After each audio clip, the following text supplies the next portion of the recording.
Hey there, Patrick Brewer here, Zero Emission Vehicle Fleets Advisor for the Clean BC Go Electric Fleets program. Today's presenters, Wally, Braul, and Jimmy Burg, are going to present on electrification, law and policy.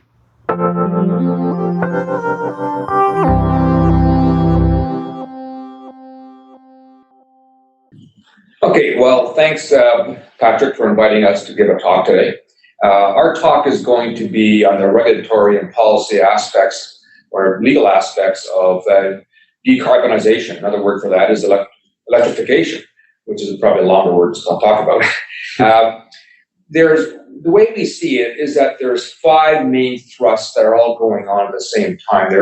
We call them moving pieces. Those moving pieces will keep moving, and there will be two or three other pieces added to the pile in the coming year or two.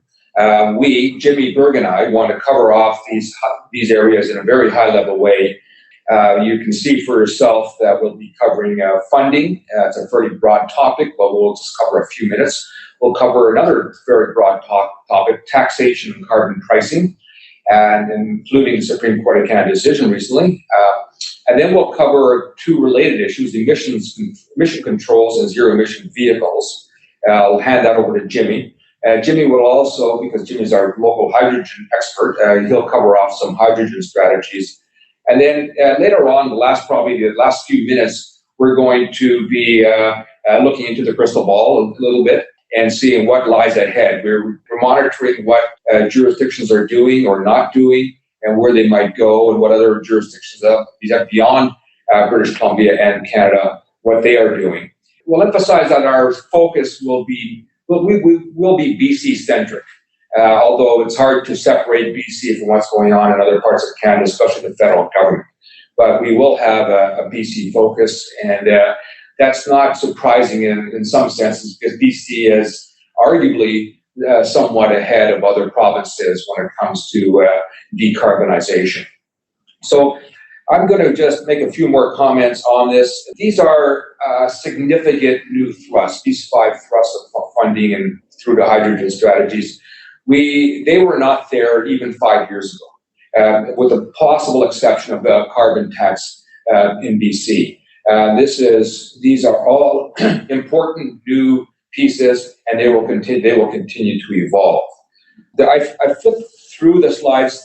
We have a very detailed slide deck that may be of interest to some of you, with more details on different aspects. So we're going to be flipping forward through the slide deck fairly quickly, although it's a pretty thick slide deck. 2021 federal budget is remarkable for a couple of reasons. One is funding. They have introduced a number of further funding arrangements or possibilities or opportunities. And one notable one is the funding for low carbon fuels. $1.5 billion is designated to support the production and distribution of low carbon and zero emission fuels. A smaller number is given to federal renewable power procurement. But I think the number, only $50 million over 4 years and $78 million over future years, is really seen as seed money, because the federal government wants to power up in a very aggressive way all federal buildings with 100% renewable electricity by 2022. Now, we think a remarkable aspect of this is that there will be lessons learned from how to power up large buildings with this fairly small budget of $15 and $78 million. So the private sector will be able to glean from this experience as the federal government does this ambitious program. On this slide, which has got a lot of entries on it, we simply make the point that there is a lot of new money that's coming in, $2.75 billion, $21 billion, $22 billion, except you can read for yourself the different billions that are involved here, all to be allocated and spent really in the next few years. For those in the U.S., these numbers might not sound that big, especially if they're with Canadian dollars, but it's a big jump from where we've been in the past. And it'll be, I think some of you from different sectors will become real students of the game of applying for money. The monies will be there. The different government agencies will have to reorient themselves to enter into a system of dispensing money and doing essentially audits and assessments of where that money is spent and whether it's spent well. So it's certainly worth it, however, to seek, in my view, where appropriate, those funds that may help your industry decarbonize in certain instances. But we won't get into details on. I would mention, however, that in our slide deck we do indicate in different places how one could apply for certain types of funds. I would be amiss if I didn't mention the BC government funding opportunities. Page 12 just gives 3 examples: the specialty use vehicle incentive, the Clean BC commercial vehicle pilots program, and the Go Electric Fleets program. I believe there are other programs as well out there, and we shall see whether these programs are enhanced further with future budgets. The current government seems to be very supportive of providing this sort of support. That support is also indicated in BC Hydro plans for electrification. For those of you who don't know, of course, that BC Hydro is a very large crown corporation, and it's arguably BC's largest public utility. And it has, for example, introduced just recently, January 28, 21, 2 notable forms of funding. The Clean BC industrial electrification rates are very much aligned to encourage decarbonization. Ditto for the facilities electrification fund, and that amounts to $84 million plus. I won't dwell more on those only to illustrate that all these, there's obviously an appetite, a matter of policy. Governments of all shapes, federal and provincial and crown corporations are engaging with funding opportunities. I now flip to slide number 17 to change gears a little bit. This is a more of a legal matter. This is some of you will have heard about the Supreme Court of Canada decision about a month ago, where the basic issue is whether the federal government, through its federal jurisdiction, can impose pricing of carbon. And the follow-up question would be on the basis of pricing carbon, whether the feds can then tax that carbon, those carbon emissions. That has been a mainstay of the federal climate change initiative for some 5 years ago. That strategy has attracted a lot of attention and, in fact, dispute and challenges by 3 provinces, Alberta, Saskatchewan, and Ontario. It finally ended up in the Supreme Court of Canada. Supreme Court of Canada, with the full court, did say, with majority decision, said, yes, the feds have that jurisdiction to do what it wants to do in pricing and taxing. That is, I think that puts the issue to bed. I do think now that what the feds do in terms of pricing carbon and in turn taxing will be very much looked at seriously by the different provinces, because they would fear that unilateral entrenchment by the feds into their provincial territories and imposing those very same things. Now, there might be an olive branch of some sort by the federal government. They might wish to engage with those 3 provinces in particular and say, well, maybe we won't use a full and robust carbon taxing system. Maybe we can consider some proxy measures, but nonetheless, we will want to use some pricing mechanism as part of that assessment as to whether those other jurisdictions, which are not so reliant on carbon taxes, will suffice to meet carbon emissions. So we will be facing further interesting discussions in Canada, and there are arrangements between provinces and the federal government, especially those 3 provinces, as to how to best effect carbon taxing. Now, BC is one of those jurisdictions that has used carbon taxing. It is, and certainly we in BC, when we fill up our pickup trucks every year about April 1, we see a gas price jump up. And that's what happened this past year. As of April 1, 2021, is $45 per ton. The schedule is to rise by $5 per year. The current federal tax is currently $30 per ton.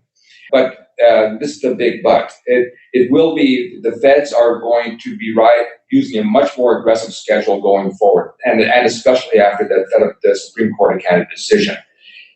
So the BC schedule of $5 per year will be eclipsed by a faster accelerating federal backstop schedule, which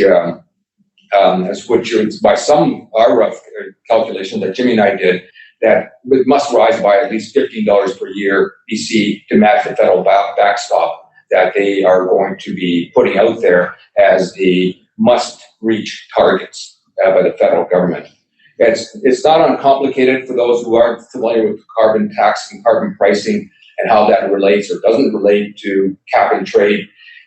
But there is, I think the gist of this is that there will be, the feds now have a serious hammer to basically ensure more demonstrative actions when it comes to measures to decarbonize. Perhaps talking to the choir here, singing to the choir, but there's a broad range of implications for electrification, especially through carbon taxes.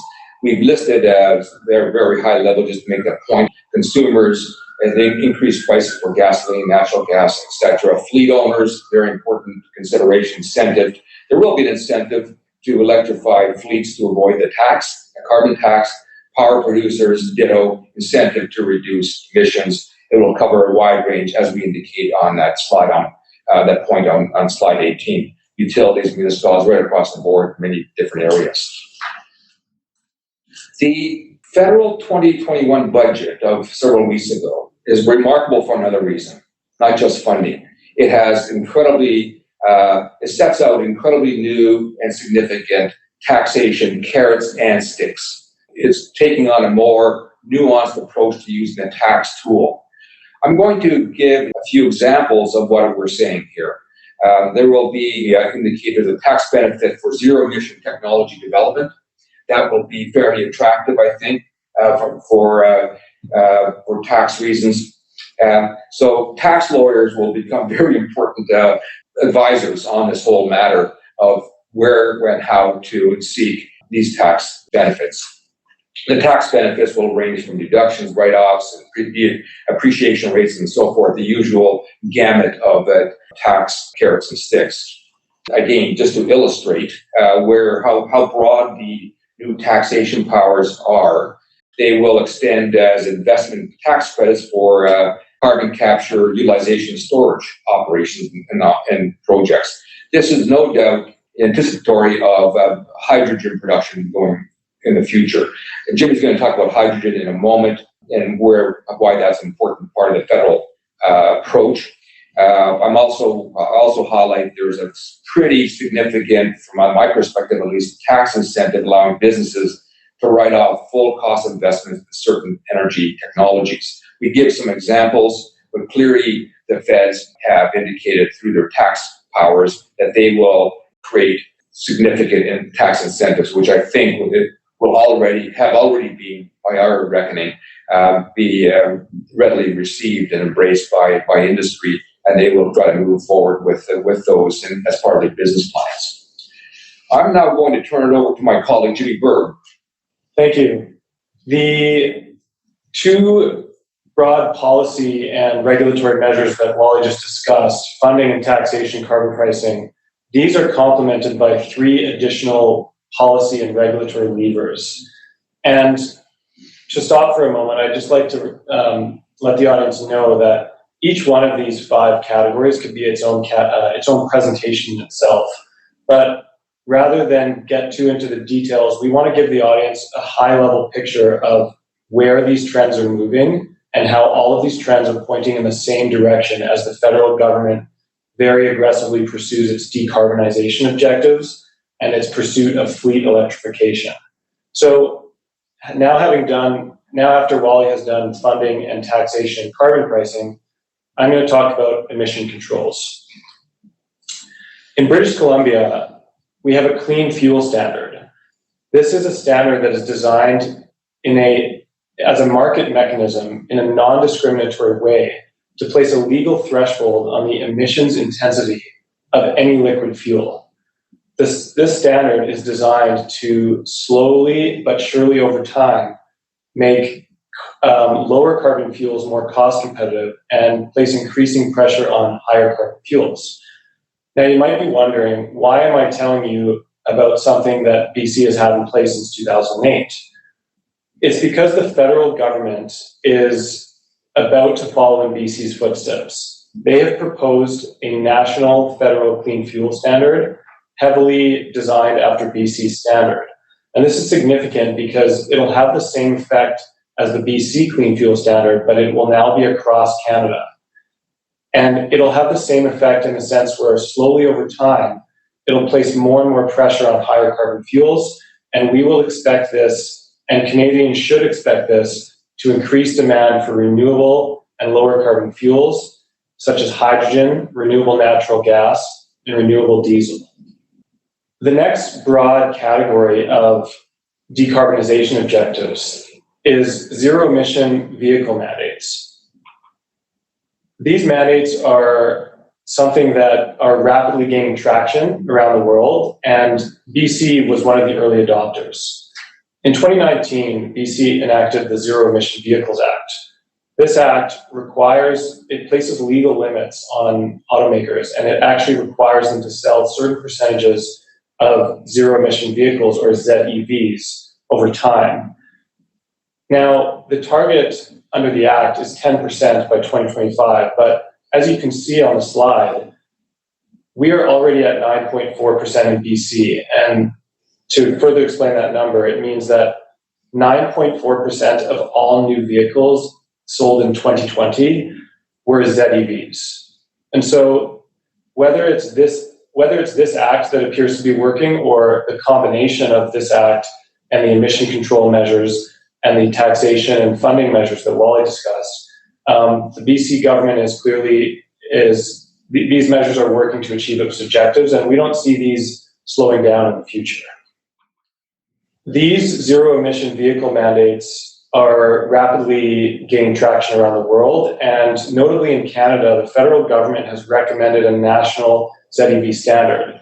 And we understand some of the members of the audience are in Oregon, Washington, and California. And so for those American members, the Canadian federal government does not have jurisdiction to impose this on the provinces. So this red bolded parliamentary committee report at the bottom of the slide, this is really a non-binding measure. And the federal government wants to work with the provinces and the industry to convince them to convince all provinces in Canada to adopt national standards in the same way that BC and Quebec have already done. Finally, the last category of regulatory and policy mechanisms that we'd like the audience to know about are hydrogen strategies. Hydrogen strategies have rapidly gained excitement in recent months. But first, what actually is hydrogen?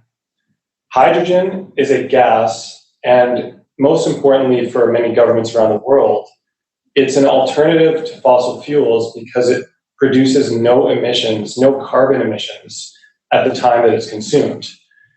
For this reason, many jurisdictions around the world are very excitedly looking to hydrogen as a way to lower their emissions while at the same time growing their economy and creating jobs. Hydrogen has many applications: transportation, heating of both industrial and commercial buildings, power generation, and materials handling equipment. For example, cement, chemical refining, hydrogen fuel cells can power forklifts in factories.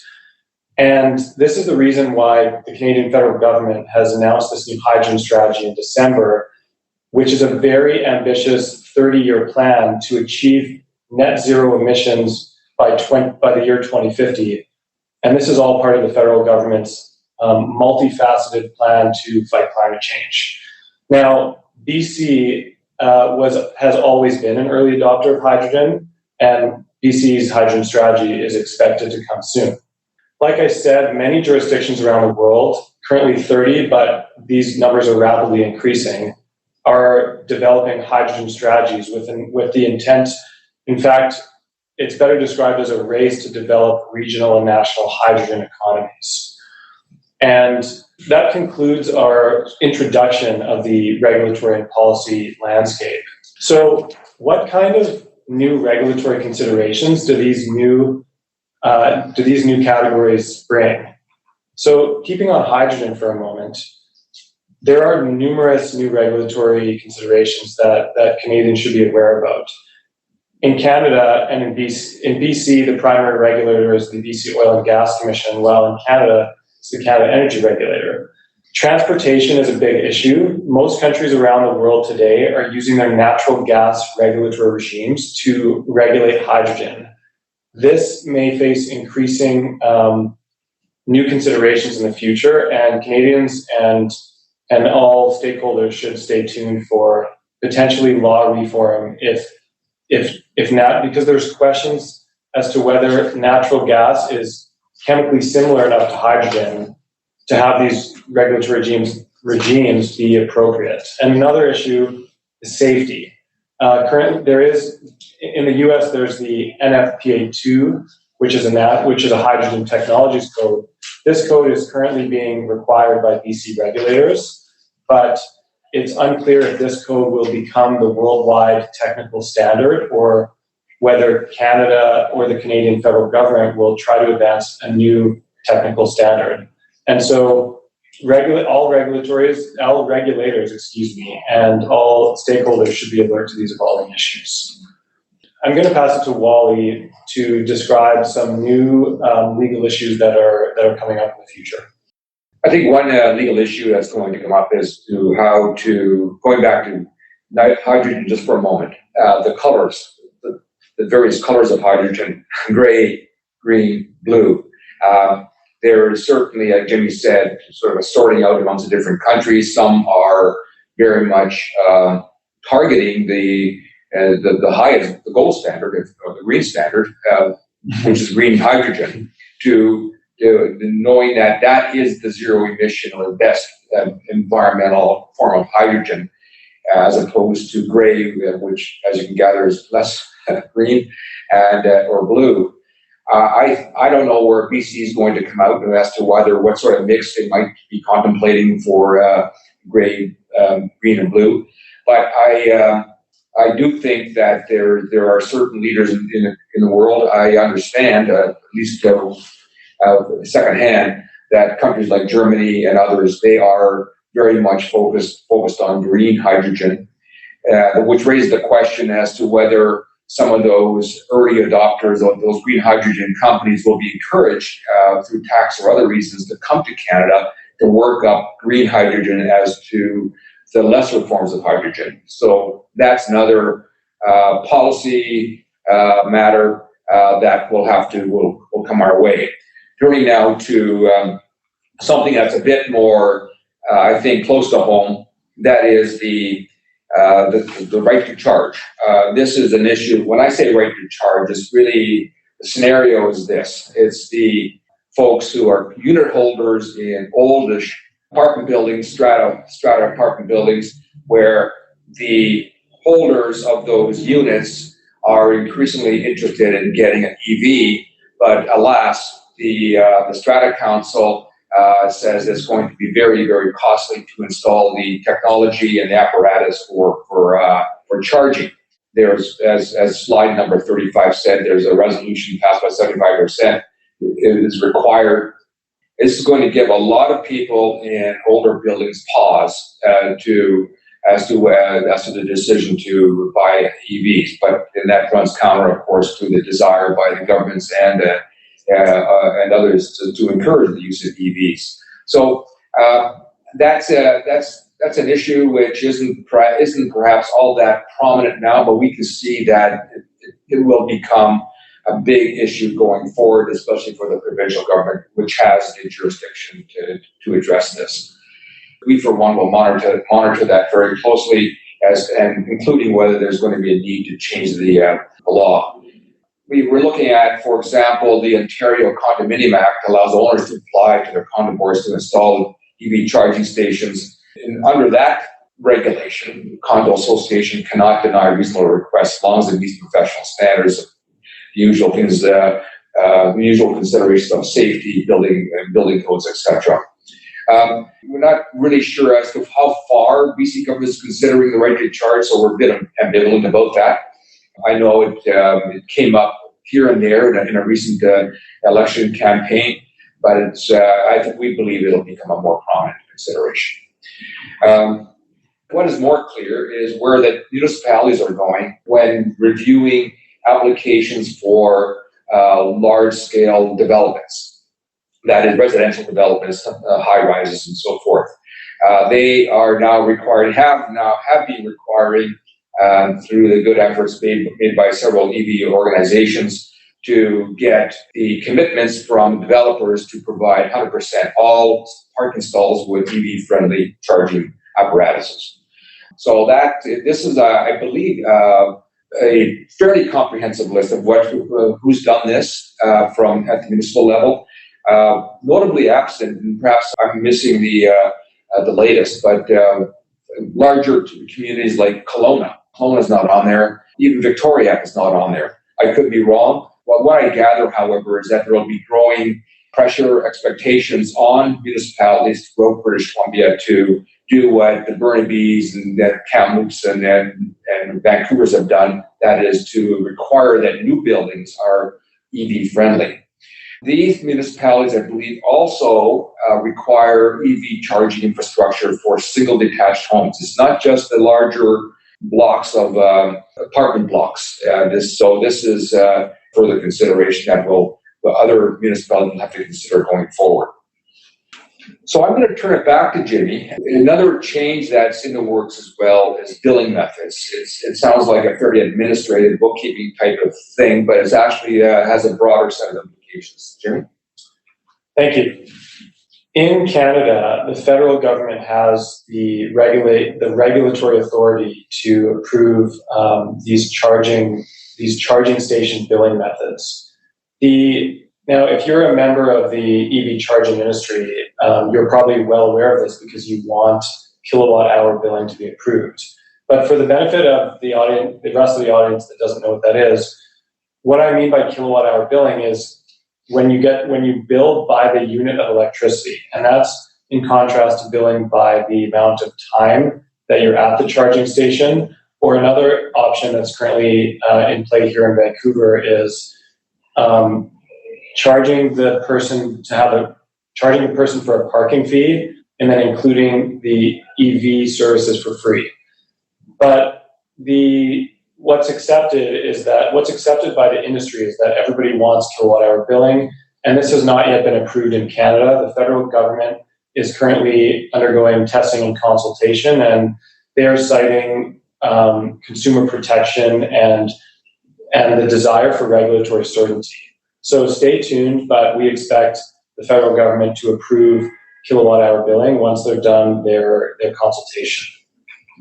What do all of these these shifting regulatory and policy landscapes, what are they going to do in the future? We'd like to conclude our presentation here by just listing what might lie ahead.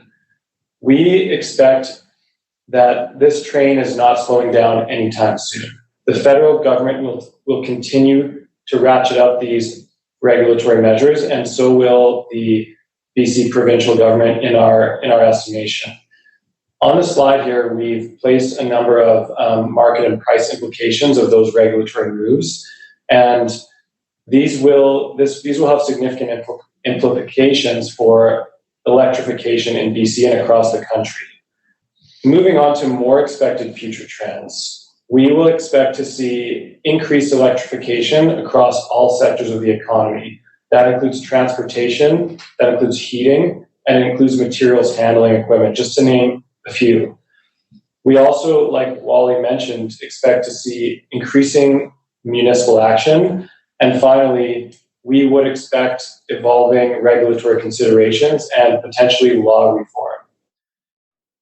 And with that, we've concluded our presentation. We would like to thank the audience for listening to us today, and hopefully it was helpful. And thank Emma for helping us produce this presentation with us. And finally, just offering some additional resources. If anybody wants to learn more about electric vehicles or learn more about the growing hydrogen industry, I've placed 2 examples of additional information that you might find helpful. So thank you very much, and it was a pleasure to be here. Surprisingly, I get a lot more questions about right to charge than I do about carbon credits and policy implications for electrification.